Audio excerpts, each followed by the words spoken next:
Terrell Thomas, TheseUrbanTimes, and we up early this 4:20 morning. It's a lot of moves being made. In this edition of Pull Up a Chair, we got a cat that's come all the way from Texas to come sit down and rock with us here in Atlanta, Georgia. T. Jones, how you feel today, good sir? I'm feeling good, man. We up early. Yes, indeed. Yes, indeed. Yes, indeed. Yes, You got a lot of dope things jumping off in the world of music, so it's only right that we sit down and chat with you, let our audience know exactly who you are and what you have going on. Right. As I just mentioned, you're from Texas. Right now you're residing in Dallas, but give our audience a little background about where you're originally from. Yeah, so I'm from East Texas, Tyler, Texas to be exact. It's about an hour and a half from Dallas, you know what I'm saying? It ain't too far, but yeah, that's where I'm from. Now, when cats think of Dallas a lot of time, or excuse me, when they think of Texas rather, they may think of the Slim Thugs, the UGKs. Yeah. I don't really think a lot of people who get out of the South or get out of Texas actually realize how big the Lone Star State is, Right. and just like the impact that your music can have in the state alone. When you were coming up, talk to me about some of your influences in music and kind of explain to our audience just how big Texas is and how much support Texas artists get from each other. So when it comes to in Texas, the music scene, we are inspired by Dallas, Houston. But you gotta understand, Houston been having a wave for so long, and in my eyes, Houston is the music hub for us. So coming up, that's all we listened to was the Slim Thugs, the Mike Jones, everybody, Chameleon there. Like they were the people that we wanted to be like when we was kids. You get what I'm saying? And just in Texas, like you said, Texas is so big, you really don't even have to leave. Like if you get popping in Texas, bro, you can become a millionaire in Texas without doing shows anywhere else. That's how big Texas is. You know what I mean? That's hard. That's hard. So where I'm from too, of course we've had artists to rise when I was younger and shit. I'm just one of them that stood out like over the years. Like damn, like T. Jones done came up, he doing this shit. You know what I mean? So if you come to my city or East Texas and you ask who the most popping artist out here, I'm definitely gonna be top 3. You get what I'm saying? So yeah, that's just One thing I think in the world of any career, any hobby, anything that you're passionate about is consistency. The more consistent you are, Right. It's almost like the more blessings that God throws upon you. Right. You've been very consistent in your craft, and I got a lot of respect for that. Right. But when did you fall in love with music? When did you decide or see a vision like, hey, this is something I can take seriously. Mm-hmm. This is something I can make some music, make some money off of, Yeah. and something that I want to share with the world? I fell in love with music in 2016. I was with Kevin Gates in Austin. Man, he looked me in my face, bruh. He say, matter of fact, this wasn't in Austin. This was in Dallas. I met him in Austin, but in Dallas, I seen him again at one of his concerts. He gave me a hug and he said, "Stay on that motherfucking neck, T. Jones." And I was like, damn. I'm like, you know what I'm saying? This shit just was random. He said, "Stay on that motherfucking neck." And I'm like, damn, bro, I've been working. And you know what I'm saying? Sometimes you feel like you're not getting the recognition. And for somebody at that time was so big telling me that, I'm like, damn, bro, like you might was watching me or something. You feel me? But even if he wasn't, it gave me that motivation to be like, bro, I gotta keep working. And then, I'm having people letting me know they listen to my music, and it started to be a therapy situation for me. So I fell in love with it. You know what I mean? Then when I seen like my team believed in me, it just shit, bro. It made me feel good. Like, you know what I mean? Like, so yeah.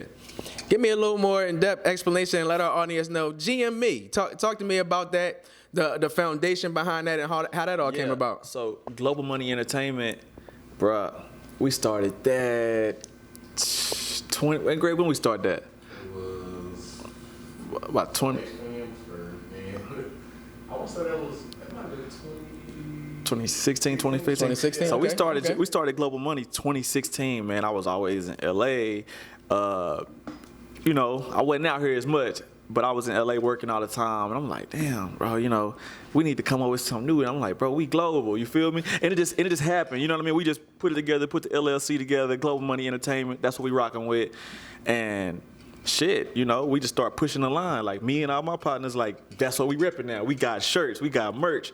The city, Global Money NT. We got kids on Instagram, GME X. You know what I'm saying? That's their name on Instagram. So we seen it. It just became a movement. You know what I mean? And my uncle, he was repping it hard. Him and all his people, they repping it. So it was just like, damn, bro, they believe in this shit. You know what I mean? So when you got people around believing what you doing, and you believing in it, bro, it's a great feeling. You know what I mean? Like, damn, like nigga, I ain't shit. Like I ain't nobody. Like, you know what I mean? But I'm creating something and I'm putting this shit together, bro. And it's just a movement, man. And you just see how much influence you have. It's the influence. I didn't notice how much influence I had, bro, until then. And it's just like, damn, like I can do whatever the fuck I want. You know what I mean? It's funny because I was speaking with a great man before the interview, and we were actually talking about the world we live in now and how it's pretty much a DIY world, and you can do anything yourself and whatnot. So I'm not even going to allow you to put the label on yourself saying you're not shit because you got something jumping, and especially as being a black entrepreneur, because you're more than just an artist these days when you're creating labels and creating opportunities for other people. So explain to our audience just exactly kind of a little bit more about what you said, the importance of having a team, and how when you have that team and you actually set up that business structure, it's helped you as an artist. Man, having a team is so important. It's like you can't do this shit on your own, bro. Like, you know what I mean? You cannot. You gotta have, if you ain't got a manager, you need to have somebody, shit, bro, taking care of uploads. You gotta have somebody talking to people. You can't be contacting everybody because they like, you know, you can't contact the label. They're like, bro, of course you're gonna say you hard. I got 10,000 other artists DMing us saying you hard. You know what I mean? You need somebody vouching for you. And you can't take up a lot of work. You need an assistant, or you need your chick helping with you ordering merch. You gotta have a team to put this shit in line. You know what I mean?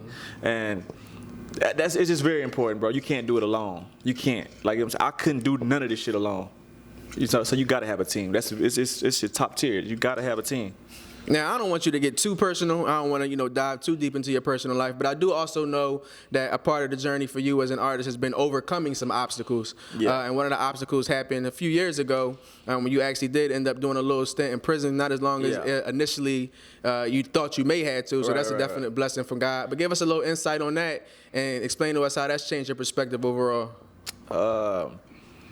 So, shit, this situation even started in like 2019, but I didn't end up having to do prison time until 2020. Okay. You know, me and a few of my homies or whatever. It was a conspiracy to distribute marijuana. So I got 37 months. I had to end up doing 16 months and 6 months halfway house. So, that situation.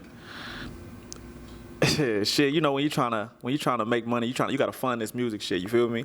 At the same time, this is something that I have been doing since a kid. This is what I knew. You know what I mean? And so when I said I wasn't shit earlier, this is what I meant by that is the mindset I had before I knew who I was. I felt like I wasn't. You know what I'm saying? I felt like I didn't know who I was. Shit. So that's what I mean by that. So, bro, you gotta understand, bro. You start hustling at 15. You get what I mean? You start hustling at 15. You start, and teachers are influencing this. What the hell you expect a kid to keep doing? You feel what I'm saying? I'm coming to school serving a fucking staff member at my school. That's some shit. So you gonna tell a kid to stop? Like, how can you tell somebody to stop and that's what they've been doing all their life? You get what I'm saying? But it is what it is. It's over with. You know what I mean? But I'm glad I went through the situation, bro, because it molded me, bro. Like, and it helped me. It gave me more structure.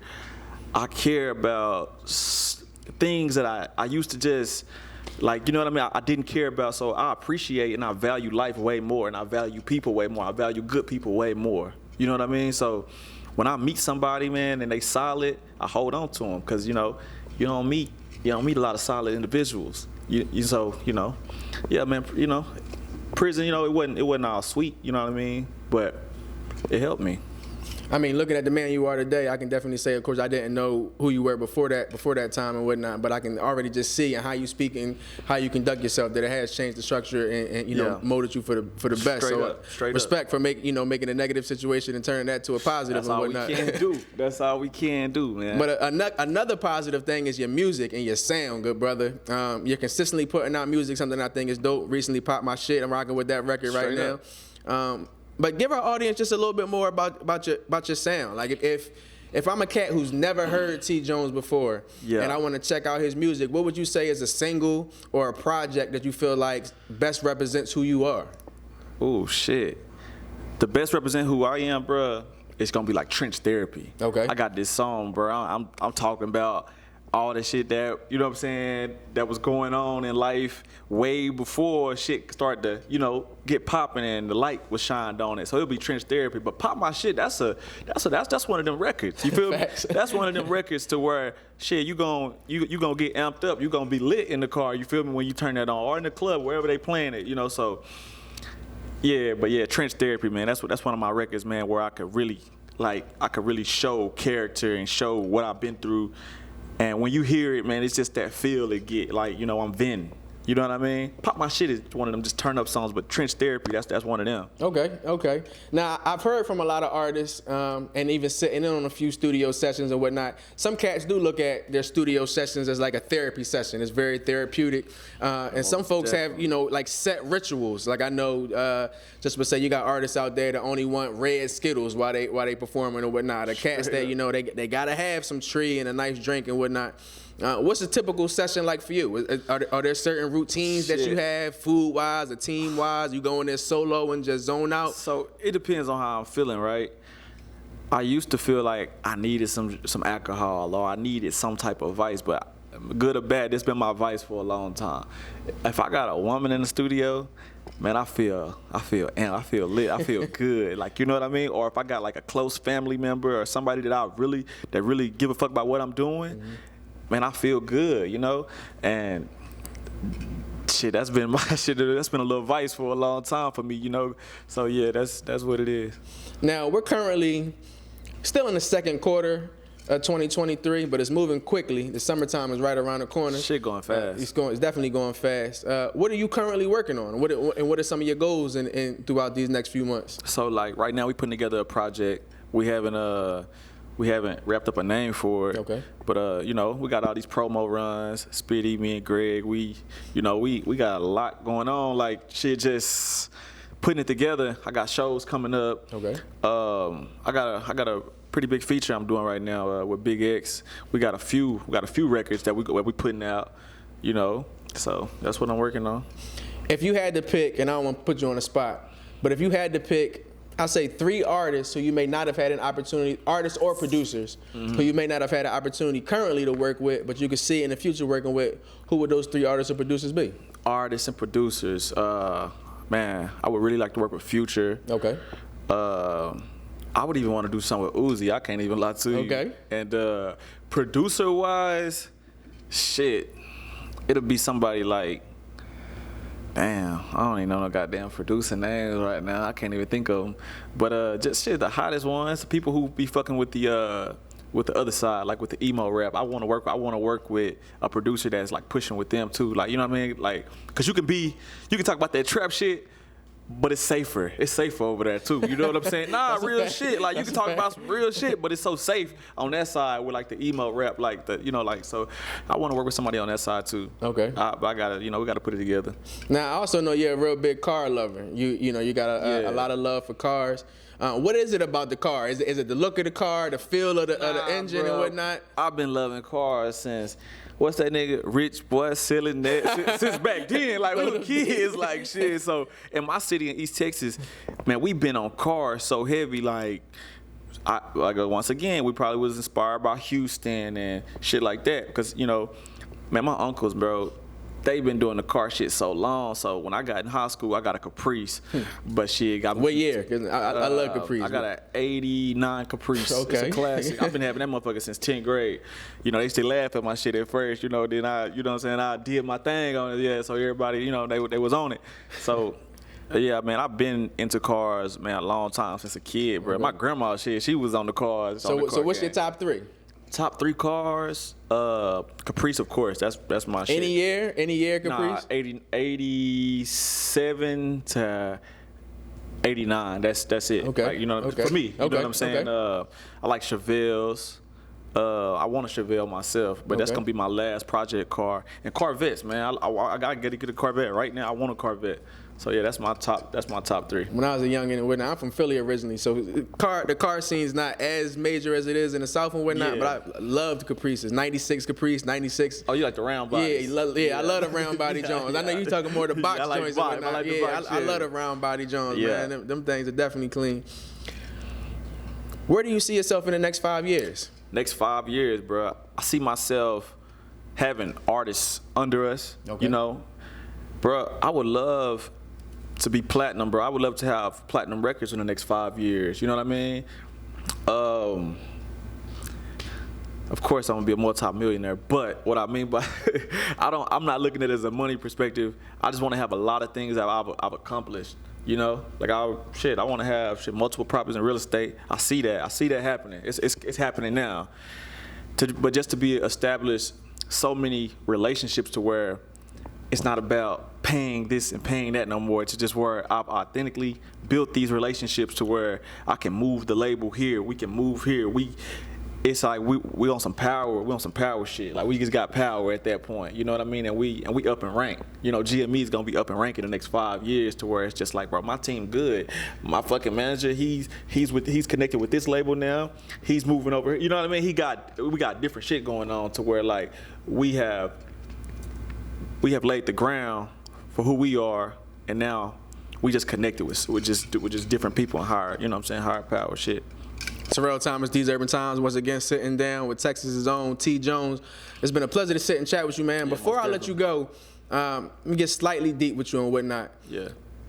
If you could look in the mirror and tell your 15, 16-year-old self something, knowing all that you know now, with the experiences that you've grown as a human and as a man, what would you tell yourself? I would tell myself, take them risks that you thought that wasn't possible. Don't wait on nobody. Just do it, you know. All that trying to wait for people to come with you, that shit gonna slow you down, man. Just do it, and shit, you know. I feel like you're gonna get a lot to come out of that. Like, don't wait on nobody. Because when we wait on people, we like, I want to do this, but they can't come with me. Man, you gotta do it. You gotta take them chances. You know, you gotta make something out of this shit, bro. Because at the end of the day, it's just you. You can't, you know what I'm saying? When you leave, it's just gonna be you. So just take the chances, take the risk. You know what I mean? A positive risk, of course, but take the risk, man. That's what I tell myself straight up. Let our audience know, good sir, where they can check you out via social media, how they can check out some of your projects that are already currently out, and how they can check your videos out on YouTube. All right, Twitter, Instagram, TJones_GME, YouTube, T Jones. Shit, we got so much coming, man. Just shit, check it out. We're going to be looking forward to chatting with you in the next 5 years about your platinum record and everything you got going on. Terrell Thomas, These Urban Times, signing out. Stay tuned. We got a lot more from T. Jones coming up. Major.